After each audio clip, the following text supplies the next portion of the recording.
Hey everybody, it's Mom to Wife One. And as you can tell from the title, we are here to talk about the phenomenon that is Bridgerton. I'm taking a little break from the videos that I've been doing about my top 10 R&B songs and all these different categories. I am going to come back to my top 10 list, but I wanted to take a break from that to talk about Bridgerton. So, if you guys have never watched Bridgerton, I'm going to start this video by giving you a synopsis of the book series, and I'll sum up episode one of season three, and then I took a few notes of things that I noticed. So, first, before I even do all that, hi, if you have never clicked on any of my videos before, I am Mama's Wife One. I'm a content creator, a social media influencer, I'm a writer, an editor, and obviously I'm a mommy and I'm a wife. And I like to come on YouTube and just talk about whatever I love be. I love reading books. I love listening to music. I like to talk and analyze and do all that good stuff. So, before I get into the crux of the video, make sure you like this video ahead of time just because you like my face. Jeez. Make sure you subscribe to my channel. Definitely comment below whatever you guys have to say. I love reading your comments and I respond to every comment. So, yeah, let's have a repertoire, repertoire, just a conversation. Okay. So first of all, Bridgerton, the Netflix series, is based off of a book series that's written by Julia Quinn. The book series follows a family with the last name Bridgerton. This takes place sometime in the 1900s, and the Bridgerton family are made up of eight siblings who are named in alphabetical order. So it's four girls, four boys: Anthony, Benedict, Colin, Daphne, Eloise, Francesca, Gregory, and Hyacinth. And the whole point of the series is to follow these eight siblings as they find love. And they're led by their mama, Violet. Their father died when the mother was pregnant with the very last child. And so that's basically what the book is about. Every book is just, a love story, basically, or a romance novel. So the Netflix series this is their season three. They started with the story of Daphne, who got married to this fine dude, Simon Basket, whatever his last name is, regardless. Started with Daphne, the girl, D. And then the second season, starred Anthony A. This season stars Colin C. So he's the third oldest child and he's the third son. The third son. So this season is about Colin and Penelope. If you have watched the show at all, you know that Penelope is her character is very she's quiet. She kind of stays in the background. She's the epitome of what you would call a wallflower. And that's her regular everyday existence. But behind the scenes, she is the lead, I won't say columnist, but she basically has a newspaper that she peddles around town called Lady Whistledown. That's the moniker she writes under. And it's kind of a gossip rag, but it names people by name or calls people by name in the gossip newspaper. She's been behind that for years, and no one knows her true identity except for her best friend Eloise, who's one of the Bridgerton children. So this season is starring Penelope and Colin. Penelope and Colin have known each other since they were children. Penelope has always had a crush on him. Colin has never paid much attention to her. Last year, or last season rather, she overheard him saying that he would never ever court Penelope Featherington. So that's pretty much what the series is about. And like I said, this season focuses on these two kids. So the very first episode of season three is called Out of the Shadows, and it's supposed to focus obviously on Penelope kind of getting away from being from that wallflower image and making herself a little more visible because she is ready to find a husband. Now, what's slightly surprising about this is that one of the later episodes, Eloise expresses surprise that Penelope wants to be a wife. She's like, I thought we'll be old maids forever. Penelope has never said that. And in fact, in season one, she says something to Eloise about the fact that, Eloise can make her own decisions. Like, you have other siblings, you have other brothers, your sister's a duchess now, that opens up so many doors for you. I don't have that same thing. I don't want to be like all these women that you talk about who are all freewheeling and who are spinsters. I actually want to have a family. I want something of my own. And so this is her chance to kind of do it. And what kind of prompts her is that her mother, both of her sisters are married. They're both older. They're kind of not evil necessarily, but one is really dumb, for lack of a better term, and one is kind of on the meanish, catty side. And then her mother makes a comment to Penelope, I'm just so glad, you're always going to be around to take care of me. Penelope is like, that's not happening. And the way this works in this day and time, women, it's very much about classism, right? Everybody is very clear on where they stand in society. So Penelope and her family, they're in the same level, I guess, as the Bridgertons, where they are part of society, part of the ton is what they say. So when you're part of society as a woman, you are not allowed to work, and a man has to be the head of your household. That's just kind of how things go. So the women who do work are in a completely different class of people who are part of the ton. When you're part of the ton, whether you're man or woman, you're not supposed to have a job, technically. So they spend their days, if you're not married, you spend your days going to balls or just sitting around your house hoping that a man will come and visit you or court you and eventually marry you. And then, of course, you have your babies and you run your household. And that's pretty much what it is. And also in this show, it's very diverse. And though we had those 2 seasons of Bridgerton prior to this third season, there was also a spinoff that happened in between called Queen Charlotte. And I did see some elements of Queen Charlotte in this third season of Bridgerton, which really made me happy. So we start off with everybody coming back to the ton. So the season of society is kind of like a school year, except when we see them, it looks like it's really the summertime, right? But basically, they're there for a season, and then everyone goes away for winter for whatever. And all the seasons I've seen in Bridgeton, I've never seen them cold, and they're in London, I'm sure. So I'm sure they have a winter, but you never see them in wintertime. So obviously, they're there for like a season, and everyone has other houses that they visit for different seasons. It's just like birds, who fly south for the winter. It's pretty much the same premise. Why stay here where it's cold and dreary when we can go to our summer cottage or our winter cottage or whatever? So they come back from the season away from the sun. And Penelope and her mom get out of the carriage. And what I noticed first is that Penelope and her mother are both wearing green. If you know anything about, again, the series, if you watch the series, the Featheringtons have not had the best of luck when it comes to money, when it comes to reputation. Every season they got some bullish that happens. And so the green for me symbolized that we finally have our money again. We're back in good standing. We're in a really good place. That's what I assumed. And I love the fact also that when the show first started, this season particularly started, the first people that they did a close up of were two black prominent women. You could tell they were ladies by the way they were dressed, and in the back of the carriages just kind of waving to each other. And again, I think that was a nod to Queen Charlotte, where it talked about how we got to have black people who were part of the ton. So when the season first starts, you have black people part of the ton, but then they kind of addressed it, but didn't really explain how that happened. But in Queen Charlotte, you got to see, oh, this white king saw this black woman from Germany, I believe, married her, and that's how black people in that area started to become, let's say lords. Black people, yeah, started to become lords and ladies and dukes and duchesses because that was not a thing before Queen Charlotte came in the picture. And also, a fun fact: in the Bridgerton books, the Queen is not a character, so she was made up completely for the series. I've always enjoyed that. I thought it was kind of cool. So everybody comes back from their season of being away. Colin has been traveling for the past 4 months. He's gone to Spain, he's gone to Italy, he's gone to France. He's just been traveling to find himself. So he comes back looking a little more rugged, he's a little more tan, we got a little more muscle going on, and he is just the ladies' man. He's flirting with all the ladies, he's winking, he's kissing hands. He's just, in that season basically of just kind of feeling himself. He knows he looks good. Who knows how many women he done slept with overseas. So he's like, bet I'm back. Let me get back to doing my thug thizzle. Right? This is all me paraphrasing. Of course, they don't say thug thizzle in Bridgerton, but I think they should. So what else do I have? Okay, so that happens. They come back, and the Featheringtons and the Bridgertons live directly across the street from each other. Penelope and Eloise had a falling out in the last season of Bridgerton, the very last episode, because Eloise found out that Penelope was Lady Whistledown. So they're not friends anymore. But Penelope is still pining for that friendship. She's still pining just for the life she had with the Bridgertons, because in addition to being really close friends with Eloise, she used to go over there for tea almost every single day.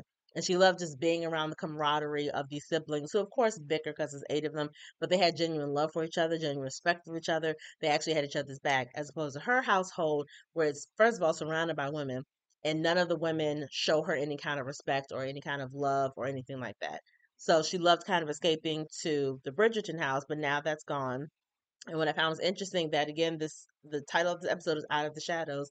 And Penelope is basically spying on the Bridgertons behind this huge tree or bush or whatever, and just still being her Penelope self in the beginning of the episode. Just kind of peering, looking, being a part of things, but not really being a part of things, just being an observer, essentially. So that happens. And what else? Right, she's hiding behind a bush. Another throwback to Queen Charlotte is that when we get to the Queen and she's talking to her homeboy Brimsby, who's basically like hit her, I guess he's not really a guard because he's not protecting her. I've never seen Brimsby carry a weapon, but it's basically the dude that stands behind her and just follows her everywhere she goes. Now, Brimsby's been there for every season of Bridgerton, but Queen Charlotte showed a lot of his backstory because we saw Brimsby when he was young, when he first met Queen Charlotte, and how he grew to have this love and this respect and this protection for her. And so, Brimsby, now that we know some of his backstory and we've seen the relationship between him and the Queen grow, he had a lot more lines this first episode than he's had in any season of Bridgerton. So again, I thought that was a throwback to Queen Charlotte. I thought that was cool. And every year when this new season starts, the Queen holds, it's not a ball necessarily, but it's basically to welcome all of the girls who are now on the market. So basically the marriage market. So once a girl reaches of age in this society, they have to declare that they're on the marriage mart. So they wear all white, they wear a hat that has a white feather in it, and then their mothers walk them in front of the queen and they curtsy. And they do this in front of everybody. And again, it's like a cotillion, like a coming out, like, oh, I'm here, I'm available, marry me, date me, whatever. So normally they do that, and then their male relatives, whether it's a brother, a cousin, a father, will escort them to all the different balls for the season. And the whole goal is that once you go to the balls and you dance with a few guys, the next day the guys will come visit you at your home. They call it calling on you or courting you. You like the guys. Eventually, hopefully, the guy proposes to you and you guys get married. That's supposed to be the way it goes. If you are on the marriage mart for a while. So Penelope and Eloise and one of the characters is kind of the villain, Cressida Kappa. The three of them have been on the marriage run for the past 3 years, which technically makes them spinsters. But a spinster can still technically be on the marriage mart and still make themselves available. They just don't have to present themselves like everybody else does the first time around. They present themselves the first time. If they're not married the next season, they just come out, continue to go to balls, continue to dance with guys. And this other thing with dance with guys. This isn't like 2024, 2000.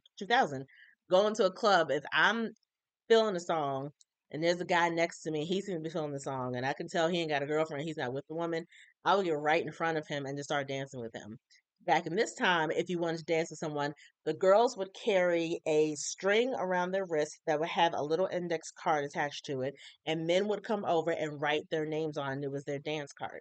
And so basically, I'm assuming it would be numbered, and you would just write your, name down beside the respective number. And when that number song came on, then the man would find you and he would dance with you.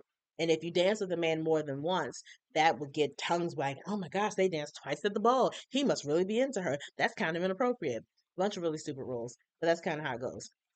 They have a ball, and one of the first ball of the season is held by Lady Danbury, who's an amazing character. And again, this is another throwback to Queen Charlotte because Lady Danbury, when she became the lady, she decided to throw the first ball of the season, kind of set a precedent for all of the new black elite people of the time. So the tradition is still going on. But before her ball, Penelope is like, you know what? I need a change. I cannot stay in this house forever. If one of my sisters gets pregnant, they're both married again. If both of my sisters get pregnant and produce an heir, one of them is going to be over this household. It's already tough living in the house with them, even though they're married, they're over the house all the time. I'm not trying to live with my mother for the rest of my life. I need to get out of here. And the only way that I can escape is, again, when you're in this society, your only escape is to marry. You can become a Spencer for the rest of your life, but most Spencers don't live by themselves because you're not supposed to work. So where would you get money from? And she's getting paid from doing Lady Wilson on, but she can't tell anybody this is who she is, so she has to keep her money hidden, right? And she's like, I have to get married. I got to change my look. To describe Penelope, she is plus size, she has bright red hair, and her mother insists on putting her in colors that she thinks men find happy and appealing. So Penelope, for the first two seasons, was always in bright, garish yellow or orange or pink. And those colors aren't necessarily bad, but with her complexion and with her hair color, it looked terrible on her. And she knows that. So she's like, you know what? I gotta switch it up. So her coming out time is at Lady Danbury's ball. She takes off her cloak. She has this beautiful dark forest green gown with black gloves. Her hair is straightened a little bit, and she looks beautiful. This is her makeover moment. She's putting on colors that she knows complement her.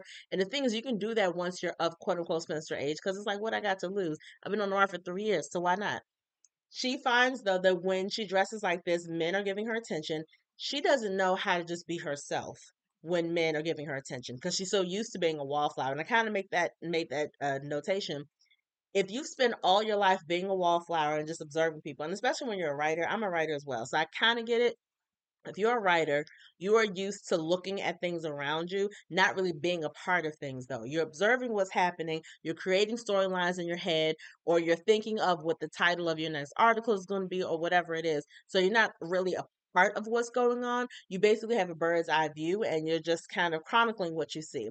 For Penelope, she's been doing this for so long that when it comes to having actual one on one interaction with people, outside of Eloise and outside of Colin, she's extremely awkward, extremely uncomfortable. So when men are talking to her and trying to have a conversation with her and basically trying to get to know her a little better, she kind of fumbles and is awkward and it's uncomfortable to watch. And it's like, oh, sweetie, this ain't what you want.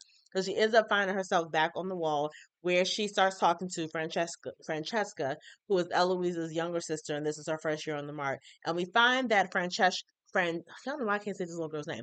Francesca is very similar to Penelope in that in her family, she doesn't feel like she fits. She feels like she's very different. The rest of her family are, Eloise is opinionated, and Daphne's is Duchess, and Anthony is the Viscount, and Benedict is the artist, and he's funny, and Colin is funny, and he's charming. And her younger siblings are really, loud and they're playful. And Francesca feels like, I'm the quiet one, I'm kind of the shy one. I just want peace. I just want to play my piano, and I just want to keep it pushing. And she and Penelope have this really great bonding moment, which I really enjoyed watching. And I really hope we see a little bit more of that because it looks like they have more in common than some of the other characters may have.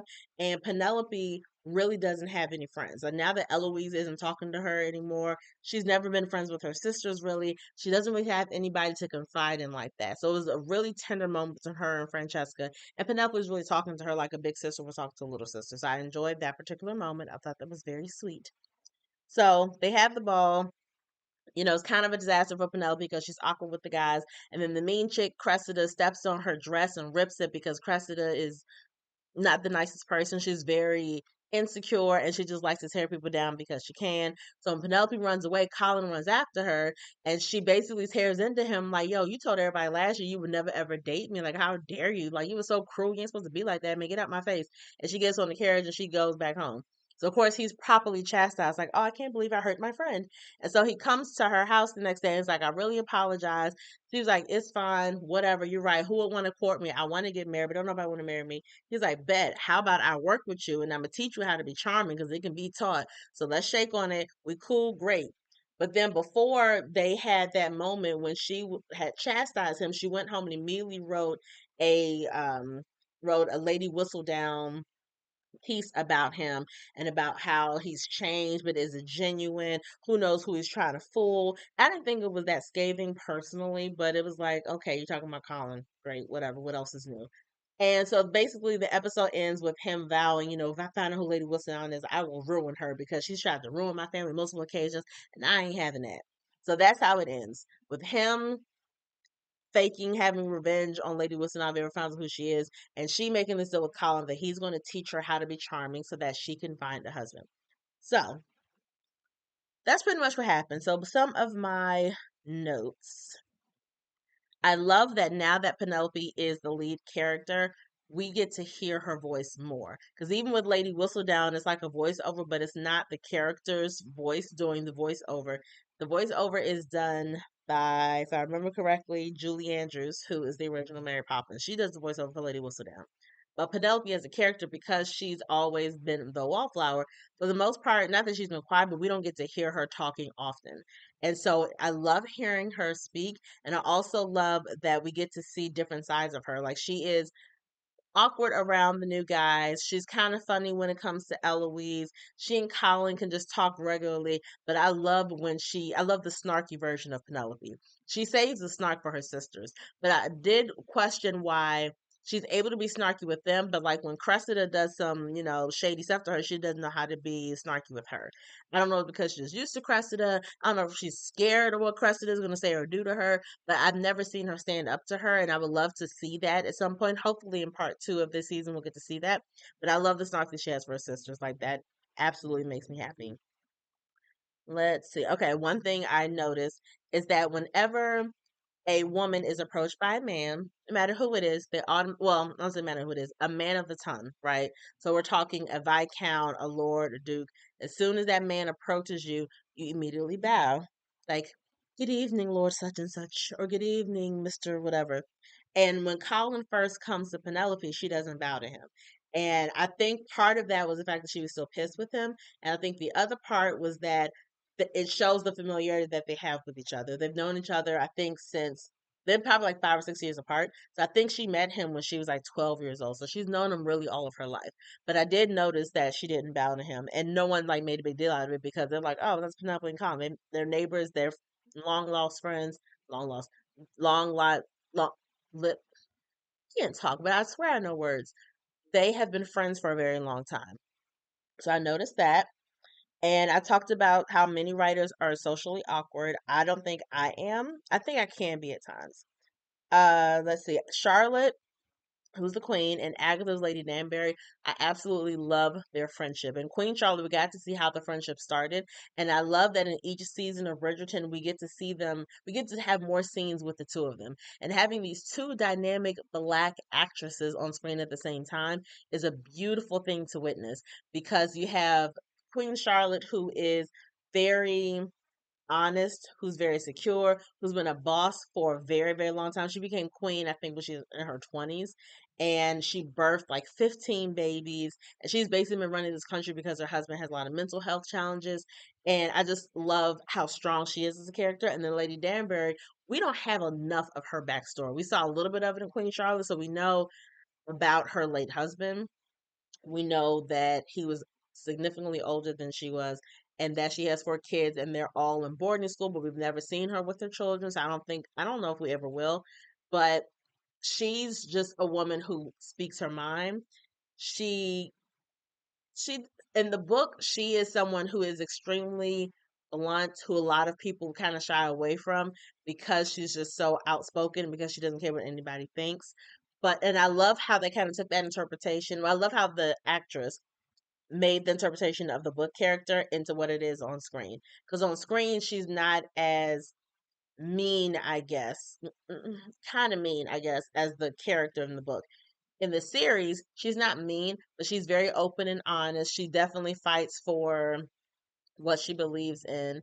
She does not hold her tongue, but she also knows how to have a silver tongue, meaning the way she talks to the queen is very not manipulative, but she knows exactly what to say to either rile the queen up or get the queen to have some kind of action. So it's great to see that, and I absolutely love watching their friendship play out. I mentioned why I don't understand why she can't be snarky with Cressida. I think that's kind of weird.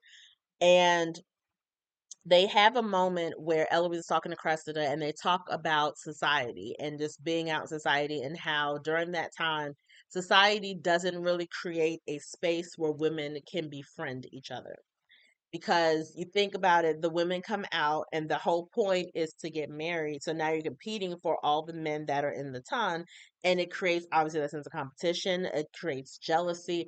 And again, there's no time really for the girls to be friends. Like, they kind of hang with each other a little bit. But Eloise and Penelope had a solid friendship. I think Eloise and Cressida are kind of building a friendship. And even though Cressida can be a butthole sometimes, I've seen the first 4 episodes, so I've seen other sides of her that's like, oh, okay, some of her behaviors make a little bit more sense. But I like the fact again that we are seeing the friendship because when you think about the other women on the show who are older, let's say like the married women, Violet, who is the Bridgerton mama, she and Lady Danbury have kind of a friendship because Lady Danbury has helped a couple of her kids get married, right? But outside of that, we don't really like Queen Charlotte. We saw them hanging out a little bit, but I still don't even know how deep that friendship is.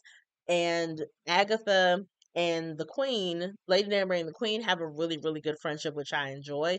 But again, it didn't. It Agatha was kind of pushed into the Queen's court because she was black. That's pretty much all it was. And I think her husband had worked for the kingdom at one point in time. So once Queen Charlotte came to be queen, Agatha and her husband became Lord and Lady. And they were like, okay, now you're going to be part of the Queen's court. And can you even really be friends though if this person that you're friends with, the queen, has this power and this authority over you? I don't know how genuine that friendship can really be. Like they do talk very frankly with each other, but I don't know. I think it's still kind of weird, I guess. And I put classism is absolutely everything because it is during this time and still today. Maybe we want to be really honest. And okay, one thing that bothered me about Colin, when he came to apologize to Penelope about the comments he made the last season about how I'll never court Penelope Featherington. Basically, it's like I'm a different person this year. You know, you're just warm, and I seek you out at every single party because you make me feel appreciated. So it's like you only like being around her, or you appreciate, not appreciate, you love being around this woman because of how she makes you feel about yourself. Because in your family, you have two older brothers, you have what, five younger siblings. You haven't really found your place. You're kind of the charming one and kind of the funny one, but you still haven't really established yourself as anything quote unquote special. You're not the oldest boy. You're not the oldest, you're not the youngest, you kind of just not even really in the middle. You're just kind of sort of at the top of like not really that important, not really. And here's this woman who actually listens to you. She writes to you when you go out of town, she makes you laugh, but it's all about I like her because of how she makes me feel. I didn't hear him say anything that he likes about her just because of who she is. He definitely mentioned anything about finding her attractive. And I don't really expect that the first episode, so that's fine. But again, the things he focused on was just how she made him feel. It's like, okay, selfish much, but all right, sure. And yeah, and I put that Colin's personality has definitely changed. And this is something you'll notice if you ever watch Bridgerton. The men, as the seasons go on, they kind of beef them up a little bit. Not necessarily with muscle mass, but just the looks change to really mature them, make them look a little swarthier, a little sexier. So Colin, like I said, he came back, he was a little more tan. He had, I can't say grew muscles, but I guess he's wearing things now that show his muscles a little bit more. And I feel like in the first season, he was pretty lighthearted. He was pretty just kind of jovial. And he has a couple of those moments in the first season of this, I mean, the first episode of the third season, but he's really a little more serious, a little more mature from all of his travels and just a little more introspective.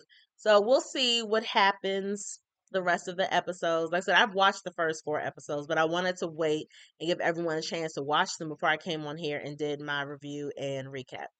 And I'm going to say this. The last four episodes of season three come out on June 13th. And I'm assuming that date is just for the United States. I think that in other parts of the country, the episodes have already dropped because I've already been on TikTok and seen some people try to post spoilers. Why? Why is that necessary for you to do that? Are you doing that for people who don't have Netflix? Or are you doing it because you just can't keep it? Like, I don't understand the process of that. Because even when I've watched the first four episodes, I watched the first four episodes in one day and I made a TikTok that day. But what I said was, I watched the first four episodes. I think I'm going to, review and recap them because I love the show so much that I'm going to give you guys time to watch it because I don't believe in spoiling stuff. I think that's so prude and it's just rude and it's unnecessary. It's like, why are you like that? And it says something about your character if you do that. So the first four episodes dropped almost a freaking month ago. I think it was May 16th. But I was like, I'm gonna give everybody a chance to watch this. Spoilers, all that stuff. I know this isn't a spoiler now. It's been almost a month. So I ain't got no problem talking about it. But that's pretty much all I'm gonna say for this first episode. I love this series. I just love the writing of the show. I love the writings of the book. Even though I read the book and I know what happens, it's this things that have definitely deviated from the book, right? So like I said, the end of season two, Eloise found out that Penelope was Lady Whistledown, I'm sorry. In the book though, Colin is the first one to find out that she's Lady Whistledown. So the fact that Eloise found out so early, it's like, oh, okay, that's kind of different. So even though I know technically what's going to happen, I don't know how they're going to tweak some things. I don't know how they're going to approach certain situations. So I'm very excited to see. I'm very, very excited for the last 4 episodes. I really, really can't say this enough. I really love Bridgerton. But that's my synopsis. I thought the episode was good. I don't recognize most of the songs that they play. Bridgerton is also, and if you never watched it, it's also known for whenever they have a ball, they have music, obviously at the ball, right? The music is always a very um what is I don't even know that genre of music from the 1900s. It's very classical. So it's like a classical version of popular songs. So you hear Billie Eilish, we've had Beyonce, we've had Miley Cyrus, we've had Rihanna. All of those songs and some other like popular songs have been covered, but this is just the classical version. So you have to listen really carefully to figure out what the tune is. And most of the time I don't know what the tune is. I'm like, you know what? I don't need to know. It's not for me. And that's okay. But yeah, check out season 3, episode 1, come back and then watch my video and then comment below what are some things that stood out to you. Do you have any, especially if you've never watched the series and you haven't read the books, what are your predictions for what you think is going to happen with some of the characters? Oh, another one of the characters I forgot to mention. I feel like they're minor characters, so I tend to forget them sometimes. There is a black family on Bridgerton called the Mondrick family. So they started working class. Mr. Mondrick was a boxer, and then he came into some money, not necessarily legally, but he came into some money, and he opened up a gentleman's bar. So it's popular. It's, getting better with money. Like, it's not getting better with money. It's bringing in a lot of money. So he and his wife are doing really well. They got 3 little kids. And then this first season, or this first episode of this season, a man comes to the bar and tells Mondrick's wife that, hey, you had an aunt that died. She's like, yeah, I don't really know her like that. He was like, okay, well, she left you. No, she left your son everything. Like, even though you have other relatives that are closer, none of them have sons. So your oldest son is the heir. So now he's the baron. So that means that this working class black family is now going to be a part of the ton. So watching that transition from having to scrape to survive and having the fear of, oh, what if we don't bring in enough money this month to pay rent or to do this or do that? Going from that to now having all of this money at your fingertips, that transition is going to be very interesting to watch. On one hand, it's like, oh, that's so exciting. You guys don't have to worry about things anymore. But on the other hand, I feel like you're still gonna feel like the other shoe is gonna drop at some point because nothing comes that easily to anybody.